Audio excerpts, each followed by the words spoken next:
نحمدہ و نصلی علی رسولہ الکریم بسم اللہ الرحمن الرحیم۔ عزیز طلبہ السلام علیکم ورحمۃ اللہ وبرکاتہ۔ اس ویڈیو کے اندر ہم تفہیم عبارات اور اشعار کا حصہ شروع کریں گے۔ تفہیم عبارات، تفہیم کا معنی ہوتا ہے سمجھنا، عبارات عبارت کی جمع ہے۔ مطلب یہ ہے کہ یہ جو عبارت اور یہ جو پیراگراف دیا ہوا ہے اس کو سمجھنا ہے، اور نیچے جو سوالات دیے گئے ہیں ان سوالات کے جواب اس عبارت کے اندر موجود ہیں۔ اس عبارت میں سے ان سوالات کے جوابات دینے ہیں۔ اگر بالفرض والمحال یعنی اگر مثال کے طور پر ان سوالات کے جوابات اس پیراگراف کے اندر نہ ہوں تو اپنی معلومات کے مطابق جو بھی اس پیراگراف کے سوالات کے جوابات بنیں گے اس پیراگراف کو اچھی طرح پڑھ کر سمجھ کر اس کے اپنی عقل اور سمجھ کے مطابق جوابات دینے ہیں۔ دیکھیں، پہلا پیراگراف ہم پڑھتے ہیں۔ پنجاب کی حد ان دنوں میں غزنی کی حد تک پھیلی ہوئی تھی اور راجہ یہاں کا جے پال تھا۔ جب مسلمانوں کے قدم آگے بڑھتے معلوم ہوئے تو اس نے غزنی پر ایک بھاری فوج سے چڑھائی کی، چنانچہ دفعتاً ملغان پر جا کر ڈیرے ڈال دیے اور پشاور سے کابل تک لشکر پھیلا دیا۔ ادھر سے سبکتگین بھی نکلا، چنانچہ دونوں فوجیں آمنے سامنے پڑی تھیں اور ایک دوسرے کی پیش دستی کی منتظر تھیں، اور دفعتاً آسمان سے گولے پڑنے لگے، یعنی بے موسم برف گرنی شروع ہو گئی۔ وہ لوگ تو برف کے کیڑے تھے، انہیں خبر بھی نہ ہوئی۔ ہندوستانی بیچارے اپنے لحاف اور رضائیاں ڈھونڈنے لگے، مگر وہاں رضائی کا گزارا کہاں۔ سینکڑوں اکڑ کر مر گئے، ہزاروں کے ہاتھ پاؤں رہ گئے، اور جو بچے ان کے اوسان جاتے رہے۔ سوالات: نمبر 1، پنجاب کی حدود غزنی تک پھیلی ہوئی تھیں، کس کے زمانے میں؟ نمبر 1 دیکھیں جواب، پنجاب کی حدود غزنی تک ایک ہندو حکمران راجہ جے پال کے زمانے میں پھیلی ہوئی تھیں۔ جی دوسرا سوال، جے پال کون تھا اور سبکتگین کے بارے میں آپ کیا جانتے ہیں؟ اس کا جواب یہ ہے، جے پال ایک ہندو حکمران تھا جو کہ پنجاب کا راجہ تھا، اور سبکتگین غزنی کا حکمران تھا، سلطان محمود غزنوی کا والد تھا، جو کہ اپنی نیک دلی اور شرافت کی وجہ سے بہت مقبول یعنی مشہور ہوا۔ تیسرا سوال ہے، وہ لوگ تو برف کے کیڑے تھے، کون برف میں رہنے کے عادی تھے؟ غزنی میں دیکھیں اس کا جواب، غزنی میں سردیوں میں نہایت شدید برف باری ہوتی ہے۔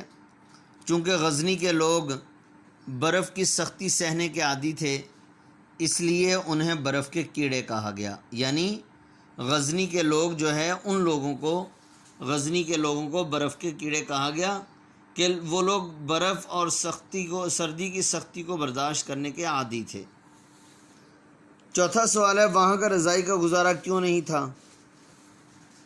دیکھیں، چونکہ ہندوستانی لوگ میدانی علاقوں کے رہنے کے عادی تھے اور انہوں نے اپنے علاقے کی سردی کے لحاظ سے رضائیاں بنائی تھیں۔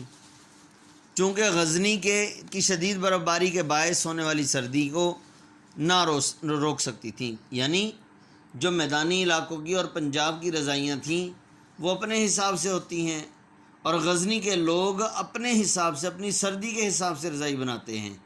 اپنی رضائی وغیرہ، لحاف وغیرہ اپنے موسم کے لحاظ سے بناتے ہیں تاکہ وہ اپنے موسم کو برداشت کرنے کے لیے ان کو وہ رضائی کافی ہو جائے۔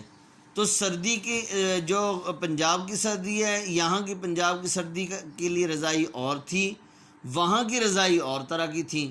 تو وہاں کے لوگوں کے پاس رضائی وہ پنجاب والی بھی ناکافی ہوگی، اس کا گزارا نہیں ہوگا۔ تو یہاں کے لوگوں کے لیے بھی جو یہاں کی رضائی تھی وہ ناکافی تھی، اس کے ساتھ گزارا نہ ہو سکتا تھا، سردی نہیں روکی جا سکتی تھی۔ تو جو کہ غزنی کی شدید برف باری کے باعث ہونے والی سردی کو نہ روک سکتی تھی، اس لیے وہاں رضائی کا گزارا نہ تھا۔ دیکھیں پانچواں سوال، جے پال اور سبکتگین میں جنگ کیوں نہ ہوئی؟ ابھی جنگ شروع ہی نہ ہوئی تھی کہ اچانک آسمان سے گولے پڑنے لگے، یعنی بے موسم برفباری شروع ہو گئی۔ ہندوستانی اپنے لحاف اور رضائیاں ڈھونڈنے لگے، چونکہ وہ لوگ غزنی کی سردی برداشت نہ کر سکے۔ سینکڑوں اکڑ کر مر گئے، ہزاروں کے ہاتھ پاؤں رہ گئے، جو بچے ان کے اوسان جاتے رہے۔ اس کو ہم مختصر یوں بھی کر سکتے ہیں کہ ابھی جنگ شروع ہی نہ ہوئی تھی کہ بے موسمی برفباری شروع ہو گئی اور ہندوستان کے لوگ اپنی رضائیاں اور لحاف ڈھونڈنے لگے۔ چونکہ غزنی کی سردی برداشت نہ کر سکے تو ان میں سے اکثر جو ہے وہ مفلوج ہو گئے، سینکڑوں اکڑ کر مر گئے اور اکثر مفلوج ہو گئے، اس لیے جیپال اور سبکتگین میں جنگ نہ ہوئی۔ چھٹا سوال جو کہ اس کے اندر، اس عبارت کے اندر نہیں ہے، یا اس پیراگراف کا سوال انہوں نے نہیں دیا، یہ ایک بات یاد رکھیں، ایک سوال ضرور اپنی طرف سے وہ دے دیا کرتے ہیں بعض دفعہ، وہ عنوان کا سوال ہے کہ پیراگراف دے دیا تو پیراگراف کے مطابق جو ہے ہم نے اس کا عنوان تلاش کرنا ہے کہ اس کا عنوان کیا بنے گا۔ تو عزیز طلبہ، اس کا عنوان دیکھیں، جیپال اور سبکتگین کے درمیان جنگ، یہ بھی عنوان ہو سکتا ہے۔ جیپال بمقابلہ سبکتگین، یہ دو عنوانوں میں سے کوئی ایک عنوان آپ لکھ سکتے ہیں۔ جی اگلا پیراگراف دیکھیں، پیراگراف نمبر 2۔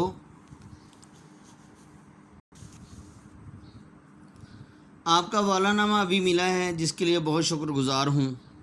مسٹر نعیم الحق صاحب کے خط سے جو انہوں نے شیخ عبدالحمید کو لکھا ہے، معلوم ہوتا ہے کہ ان کے خیال میں کشمیر اور سری نگر دو مختلف جگہیں ہیں۔ ان کی خدمت میں عرض کریں کہ کشمیر ملک کا نام ہے اور سری نگر دارالسلطنت ہے۔ مقدمات جو بھی ہوں سری نگر میں ہوں گے، اور جہاں تک میں خیال کرتا ہوں ان کو زیادہ مدت وہاں ٹھہرنا نہ پڑے گا۔ شیخ عبدالحمید لکھتے ہیں، شیخ عبدالحمید صاحب کا خط مجھے آج آیا ہے، جس میں وہ لکھتے ہیں کہ سید نعیم الحق صاحب کا سفر خرچ کشمیر کی طرف سے ادا ہونا چاہیے، لیکن مجھے یقین ہے کہ سید صاحب موصوف اس حقیقی رقم کو جو سفر خرچ کی صورت میں ان کی خدمت میں پیش کی جائے قبول نہ کریں گے، اور یہ کام للہ مسلمانوں کے لیے کریں گے۔ کشمیر کمیٹی کے پاس زیادہ فنڈ نہیں ہے، ورنہ میں خود سید صاحب کی خدمت میں پیش کرتا۔ اس واسطے مہربانی کر کے ان کی خدمت میں عرض کریں کہ اگر آپ بلا کسی معاوضے، کسی قسم کے معاوضے اور سفر خرچ کی یہ خدمت کریں تو اللہ کے نزدیک اجر جزیل کے مستحق ہوں گے، اور اللہ تعالیٰ کی طرف سے کسی اور صورت میں اس کا اجر ضرور مل جائے گا۔ سوال نمبر 1، علامہ اقبال نے مکتوب الیہ سے کیا کہا؟ خلاصہ لکھیں۔ خلاصے کا مطلب یہ ہے کہ جو یہاں بتایا گیا اس کو ذرا مختصر سے اپنے الفاظ کے اندر لکھنا ہے۔ تو دیکھیں کیا لکھا ہے۔ علامہ اقبال نے مکتوب الیہ سے کہا، مکتوب الیہ کیا مطلب؟ جس کو خط لکھا جائے اس کو مکتوب الیہ کہتے ہیں۔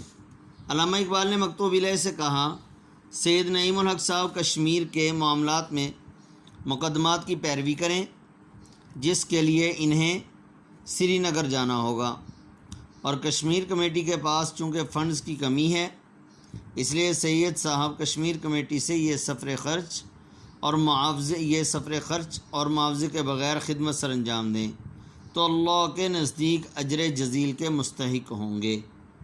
یہ اس کا خلاصہ ہو گیا۔ جی سوال نمبر 2، سفر خرچ سے کیا مراد ہے؟ دیکھیں سفر خرچ سے کیا مراد ہے؟ جب کوئی آدمی محکمے یا کسی تنظیم کی طرف سے کسی سفر پر روانہ ہوتا ہے تو وہ محکمہ یا تنظیم اس کے سفر کے اخراجات کے لیے اسے کچھ رقم دیتی ہے، جسے اس نے اپنے کرایہ اور قیام و طعام، قیام کا معنی رہائش، طعام کا معنی کھانا، اپنے کرایہ اور قیام و طعام یعنی رہائش اور کھانا کے لیے خرچ کرنا ہوتا ہے۔ بس اسی رقم کو سفر خرچ کہتے ہیں، یعنی جو رقم کرایہ، رہائش اور کھانے وغیرہ کے لیے دی جائے اسی کو سفر خرچ کہتے ہیں۔ جی اگلا سوال دیکھیں، یہاں پر اس پیراگراف کے اندر انہوں نے ایک الگ سے سوال دے دیا، اس پیراگراف کا عنوان لکھیں۔ تو 2 عنوان اس کے بنتے ہیں، دونوں میں سے ایک لکھ سکتے ہیں، ایک علامہ اقبال اور مقدمہ کشمیر، یہ بھی اس کا عنوان بنتا ہے، اور مکتوب اقبال، یہ بھی اس کا عنوان بنتا ہے۔ دونوں میں سے کوئی ایک لکھ دیں گے تو یہ صحیح ہو جائے گا۔ جی چوتھا سوال ہے سید نعیم الحق وکیل ہیں، انہیں سری نگر کیوں بلوایا گیا؟ سید نعیم الحق وکیل ہیں، انہیں سری نگر کیوں بلایا گیا؟ تو اس کا جواب یہ ہے، سید نعیم الحق کو کشمیر کے متعلق چلنے والے مقدمات کی پیروی کے سلسلے میں سری نگر بلایا گیا۔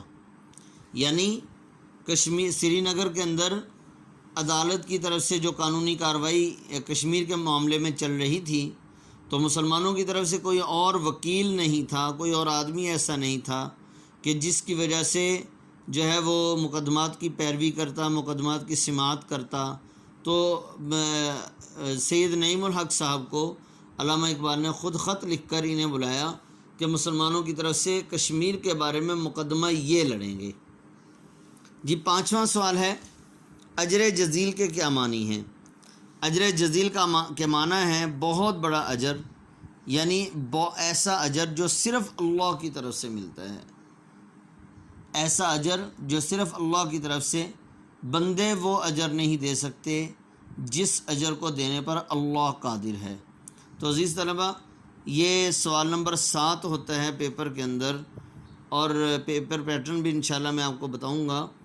سوال نمبر 7 آخری سوال ہے، یہ 10 نمبر کا سوال ہوتا ہے، اس میں ایک ہی پیراگراف آتا ہے، اور ایک ہی پیراگراف کا اس کے نیچے پھر 5 سوال دیے ہوتے ہیں، ایک سوال 2 نمبر کا، تو گویا کہ یہ 10 نمبر کا پیراگراف ہوتا ہے۔ تو یہ 2 پیراگراف آج کی ہم نے اس ویڈیو کے اندر پڑھے، ان کے سوالوں کے جواب کو آپ نے اچھی طرح سے یاد کر لینا ہے۔ السلام علیکم ورحمۃ اللہ وبرکاتہ۔